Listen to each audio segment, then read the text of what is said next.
Hello, everybody, and welcome back to the Animation Appreciation Podcast. I am your host, Liliana Stargazer, and today we're covering The Mighty Ducks, the animated series, Episode 1.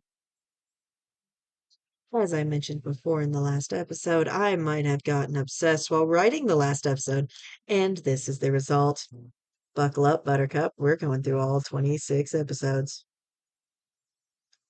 I always found the first joke of the series here funny. It shows the ducks are vigilantes by saying, "Mysterious ducks spoil bank heist," followed by a picture of the man reading it being mad and saying, "Cop angered by duck headline," all surrounded by gibberish, which does not seem to be lorem ipsum, just for the record. And I love that when he drops the newspaper, it's the exact same face from the photo that he's making. Using the hockey game to introduce every character is a nice little touch. Also, the cop makes a very fair point. Ducks show up and play hockey publicly for the city. Duck vigilantes start fighting crime. How did no one know who the mystery ducks are? Can I also point out that is actually brought up in a later episode where Mallory looks at the group and goes, "What secret identities? We're the only talking ducks in this universe." Puck-shaped asteroids because hockey just can't be represented enough on this frozen world. And yes, this entire show is 90s culture incarnate. Oh my God, having a citizen say, "So I said insurance? Who needs it?" right before a massive alien hostile takeover is the most adult joke I've heard yet.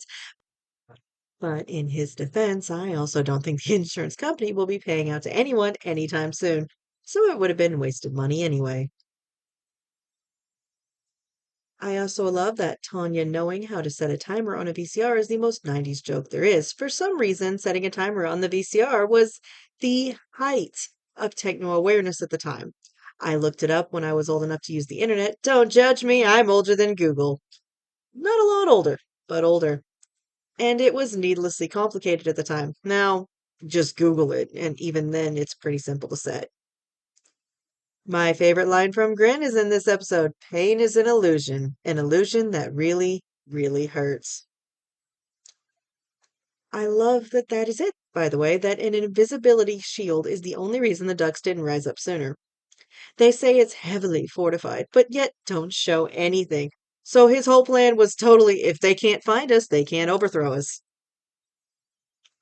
Again, with the 90s misuse of the word cyborg, it was just so common back then. And as a side effect, my entire generation and moving back in time all have the same issue. I am constantly having to explain the difference in a cyborg, android, robot, and more. That's why I don't mention how much I love cyborgs very often. And yes, we do see the same worm let go of the ship twice. Once to eat Canard and once to actually let go of the ship, I guess? That's all I have for episode 1, so let's go to episode 2. The Mighty Ducks animated series, episode 2. I will never skip the intro because it is straight up amazing. Between this and Darkwing and even Teen Titans, I wanted a motorcycle so bad as a kid. When we had home economics and we got to choose our vehicle, I chose the cheapest one because it was a motorcycle and I loved it. It was just an expense thing, by the way. Comic book nerds actually do act like this, chill and accepting. See any Comic Con for reference if normal human sized ducks with anthropomorphized human traits walked in and said, "Hi, I just want to buy some comic books," after admitting they're aliens. Comic book nerds would go, "Oh, cool. What you looking for?" And just keep having a conversation as if it was nothing. And yes, we really did say dude and dudettes, as well as radical, and all of that you've heard. Yes, that was real. So was the big hair, the outfits, all legit. Fast food tie-ins alone would be worth a fortune, says their manager. Well, yeah, they were before the show got canceled. Also, the newspaper that pops up says alien ducks land in Anaheim.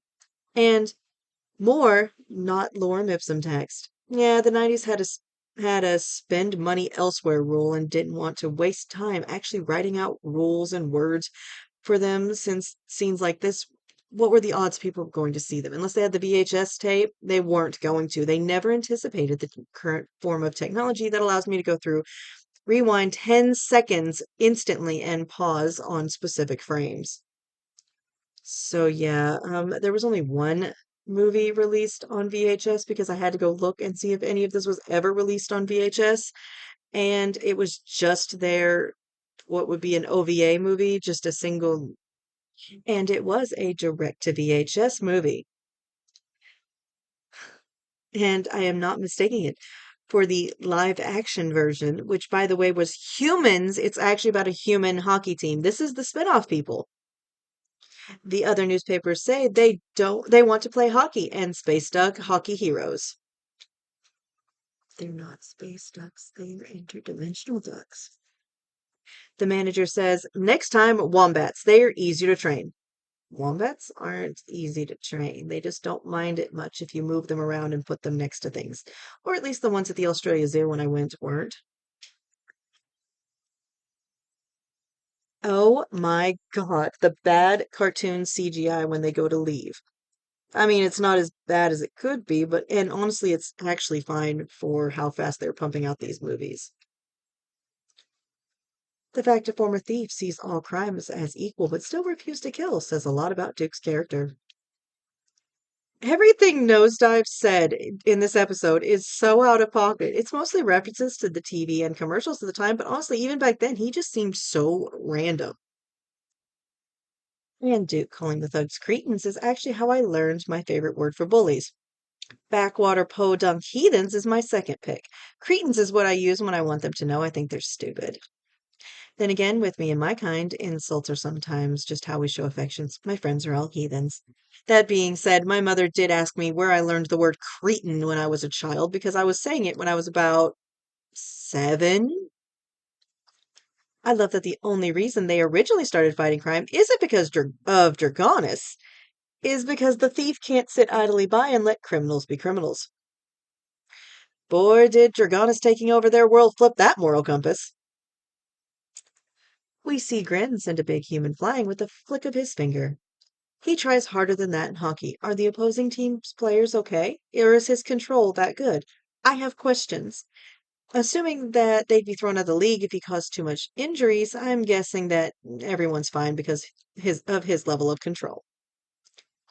Lord, I love Duke. When he faced with their greedy manager trying to sell tours of the secret lair, he just calmly states, "You live a very rich fantasy life, Phil." I see why he was and still is my favorite, because his humor became my own. I love how the manager said boobies, as in calling them blue-footed boobies. It's a bird, I swear. I almost got in trouble in school for talking about it. Or he's calling them boobs, which is just meant to be used towards living things to call them a goof. Did the cop put hot sauce on donuts? Is that a thing people do? Hang on. Dear God, it is. One major chain here in the US even has donuts with hot sauce on it already. Huh, learn something new. And yes, ladies and gents, Dragonis, lord of the remaining Saurians and enslaver of worlds, was surprised a smaller, more agile ship jerked upwards and outmaneuvered him. What the flip, man? That's basic battle tactics. I had to take a second and go do some research because the voice of Wraith sounded very familiar. He is the narrator for the original Teen Titans, and he also voices Shere Khan in the House of Mouse, the Jungle Book, the animated films, and Tailspin, so every incarnation. And that's why he sounds familiar. Sorry, just wanted to include that. Since this next episode is going to be a very short one, I'm just going to go ahead and throw it in here, and let's go ahead and move on to episode 3, shall we? I'd love to say men aren't this easy to fool, but it seems to be only the ones I know that aren't. I've seen half my store stop and talk to a pretty girl. I told their manager that his workers weren't doing anything, and he went and spent an hour talking to her as well. So, yes, men are kind of stupid if a pretty girl says something to them, and are prone to just believe it. But they get all goo-goo-eyed even if they don't, and they'll just stay that way until you get her away from them. I'm glad the men I hang out with have some common sense. Like actually Wildwing did by not trusting her to begin with. And yes, Nosedive does say they will keep acting this way until the end of the episode before Duke's fist interrupts him. Yes, he is the meta guy in this show. A note about the actress who plays Mallory. You can actually hear in her voice that she's not falling for the shenanigans of the woman. Well done. And yes, he did check his contract as if he's a duck actor playing a duck in a cartoon. The Animaniacs did that joke too. Dragonis says that the teleporter will take her to the same dimensional limbo that he escaped from, but then says there is no escape. Dragonis, is there an escape or not? It does seem to randomly flip the colors on Duke's eye patch, which is normally black with a red pupil and occasionally turns red with a black pupil.